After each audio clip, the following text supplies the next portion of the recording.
तुमच्या फेसवरती एक वेगळाच ग्लो येतो आणि ते तुम्हाला एक नॅचरल ग्लो आणण्याची तुम्ही खूप सारे व्हिडिओज बघतात यूट्यूबवरती की असं करून तुम्हाला ग्लो भेटेल, तसा करून तुम्हाला ग्लो भेटेल, असं तुमची स्किन खूप ग्लोईंग होईल, खूप असा कोरियन ग्लो येईल तुम्हाला. सो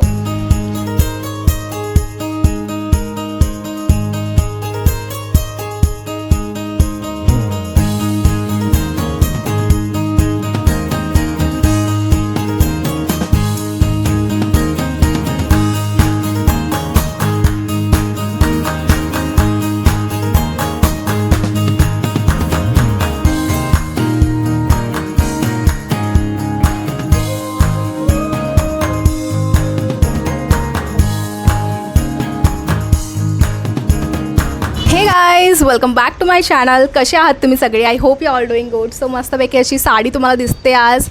सो हे म्हणून एक शूट होता म्हणून मी साडी घातलेली आहे. आणि आजच्या व्हिडिओमध्ये ना मी तुम्हाला स्किन केअरबद्दल थोडंसं सांगणार आहे की आजकालच्या मुलींना ना ग्लोईंग स्किन, हायड्रा फेशियल, परत बोटॉक्स हे आलेलं आहे. बट स्टील तुम्हाला नॅचरली जो असतो ग्लो, जो येतो ना नॅचरल ग्लो, तो कसा येतो. खूप साऱ्या मुली अजूनही कन्फ्युजनमध्ये आहेत, कन्फ्यूज्ड आहेत की यंग कसं दिसायचं आहे, कसं तुमची स्किन टायटन करायचं, स्किनला ग्लो करायचं आहे, काय काय तुम्हाला लावायचं आहे, काय काय असं काही करायचं जेणेकरून तुम्ही खूप ग्लोईंग दिसाल आणि तुमचा फेस एकदम क्लीन राहील, पिंपल्स न येता राहतील.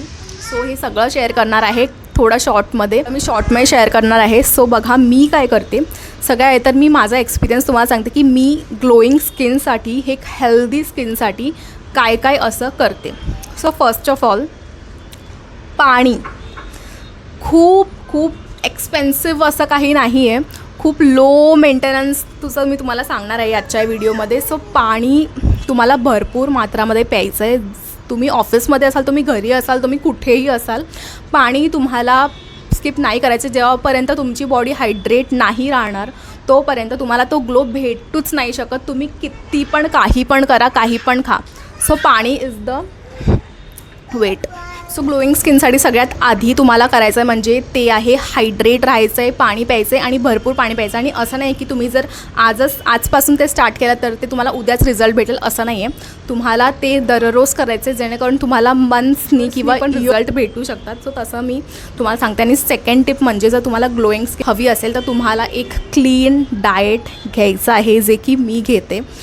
तुम्हाला ओव्हरऑल असं नाही म्हणत की मी एकदम 100% स्किप करते, बट 90% तुम्हाला एकदम क्लीन डाएट घ्यायचं आहे. कधी कभार चालून जातं की तुम्ही कुठे बाहेर गेलात किंवा तुमचं कुठे फंक्शन असेल किंवा कुणाची बर्थडे पार्टी असेल तर मग तेव्हा चालून जातं. बट 90% ऑफ द टाईम मी एकदम क्लीन डाएट घेते जेणेकरून मी शुगर, सगळ्यात आधी तर मी शुगर कट एकदम नाही म्हणू शकत, बट एकदम कमी केलं आहे. आणि एकदम असं चायमध्ये पण जर मी साखर टाकलं गेलं तर एकदम कमीमध्ये टाकते. सो तुम्ही जॅगरी एक पण ऑप्शन आहे की तुम्ही गूळ टाकू शकता चहामध्ये किंवा कुठल्या पण अशा शुगरी आयटम्समध्ये तुम्ही जॅगरीचा यूज करू शकता, जे की गूळ असं त्याचा यूज करू शकता. जर नाही यूज करायचा, शुगर तुम्हाला कमी करायलाच पाहिजे आणि त्याच्याने खूप फायदा झालेला आहे, मला तरी दिसत आहे. सो थर्ड म्हणजे एक्सरसाइज. ऑफकोर्स आता एक्सरसाइज केलं, योगा केलं, आता तुमच्या फेसवरती एक वेगळाच ग्लो येतो आणि ते तुम्हाला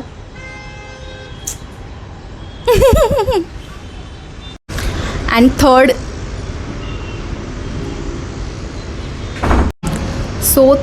इज तुम्हाला स्ट्रेस नाही घ्यायचा. मी हे सगळ्याच व्हिडिओमध्ये सांगत येते की स्ट्रेस म्हणजे ते इतकं तुमचे प्रॉब्लेम्स वाढवू शकतो ना. तुमचे PCOD, जे तुम्हाला प्रॉब्लेम्स येतात किंवा पिरियड्समध्ये डिले किंवा प्रेग्नन्सीमध्ये प्रॉब्लेम, हे सगळे जे प्रॉब्लेम्स येतात स्ट्रेसमुळे, कोणाकोणाचे पिरियड्स पण इतके डिले होतात, कोणाकोणाला PCOD होतं, कोणाकोणाला इवन स्ट्रेसमुळे खूप काही मोठे मोठे आजार होतात. सो स्ट्रेस तुम्हाला थोडा कमी करायचा आहे. तुम्हाला हे बघायचं आहे की तुमची हॉबीज काय आहे, तुम्हाला काय आवडतं, काय नाही आवडत, त्याच्यावर तुम्हाला हे, मग तुमच्या चेहऱ्यावरती जो ग्लो येईल ना तो एक डिफरंट ग्लो असेल. सो ते ग्लो यायसाठी तुम्हाला हे सगळं स्ट्रेस मॅनेजमेंट करायलाच पाहिजे.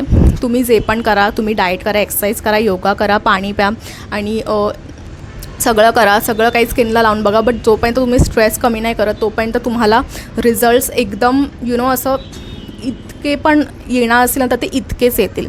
सो म्हणून स्ट्रेस कमी करा. स्ट्रेस कमी केल्यावर तुमचे जे एकदम 90% तुम्ही एकदम फ्री होऊन जाता आणि तुमच्या स्किनवरती ग्लो ऑटोमॅटिकली यायलाच लागतो. ठीक आहे, सो ते झालं स्ट्रेसचं. So first is water, second is sugar intake कमी करायचं आहे आणि प्रोटीन रिच फूड इंटेक वाढवायचं आहे, ज्याच्यामध्ये मी तर आता व्हेजिटेरियन आहे, मी नॉनव्हेज तर आधीपासूनच नाही खात. सो ते एक माझा प्लस पॉईंट आहे. आणि जर तुम्ही नॉन व्हेजिटेरियन असाल तरी पण तुम्हाला ते थोडंसं त्याचे जे मसाले वगैरे, असं मी ऐकलं आहे की मसाले वगैरे खूप यूज होतात, तर ते तुम्हाला एकदमच कट डाऊन. आता मी तर कुठल्या पण भाजीत आम्ही फक्त घरचे मसाले किंवा असं काही एखाद मसाला कधीतरी बनवली पनीर वगैरे भाजी तर त्याच्यात मसाला जो असतो तो टाकतो, बट आम्ही मसाले वगैरे असं खातच नाही. सो ते पण एक रिझन असतं. तुम्हाला सॅलड्स भरपूर प्रमाणात खायचं आहे. सीड्स म्हणजे बिया ते तुम्हाला खायचे. पप्पा पण मला बोलायचे की ते सीड्स आणून ठेवायचे, जेणेकरून ते भिजवून मध्ये नेक्स्ट डे पाण्यामध्ये घालून किंवा असं काही पण त्याचे डिश बनवून तुम्ही लाडू पण इवन त्याचे भेटतात. ते सीड्स पाहिजे असेल तर सीड्स तुम्ही घ्या. तर तुम्ही बघू शकता तुमचा ग्लो एकदम असा ह्या लेवलवरती आलेला असं. ड्रास्टिकलचं चेंज पाहिजे असेल तर तुम्हाला सीड्स घ्या, ते तुम्हाला खूप हेल्प करतील. ठीक आहे, सो ग्लोसाठी तुम्हाला सीड्स घ्यायचे आहेत, पाण्यामध्ये भिजवून किंवा असं त्याची कुठली डिश पण येत असेल. सो त्याचे इवन चॉकलेट्स पण आले, ते चॉकलेट्स पण तुम्ही ट्राय करू शकता. सो तसे सीड्सपासून बनलेले तुम्ही घेऊ शकतात प्रॉडक्ट्स. आणि नेक्स्ट इज, जर तुम्हाला एकदम असा चांगला ग्लो पाहिजे, इवन प्रेग्नेन्सीनंतर इवन डिलिव्हरीनंतर खूप लोकांचा असा ग्लो खूप कमी होतो. सो त्यासाठी तुम्ही ते स्ट्रेसमुळेच होतं बेसिकली.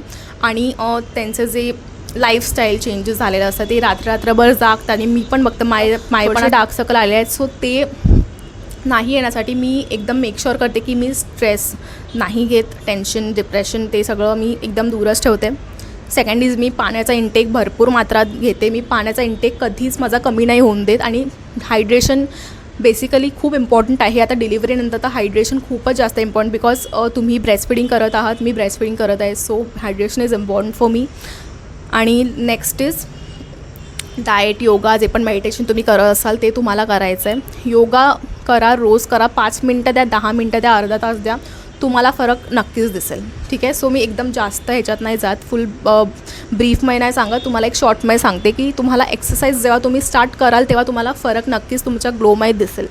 सो ग्लो एक अशी गोष्ट नाही की काहीतरी तुम्ही क्रीम लावली किंवा काहीतरी तुम्ही लावलं तेव्हाच तुम्हाला एक मस्त ग्लो येईल, असं नाही. तर तुम्हाला नॅचरल ग्लो पाहिजे असेल तर तुम्ही हे सगळे जे मी टिप्स सांगितले, सगळे जे पॉईंट्स सांगितले त्याच्यावरती तुम्हाला वर्क करायचं आहे, तुम्हाला नॅचरल ग्लो असा भेटेल.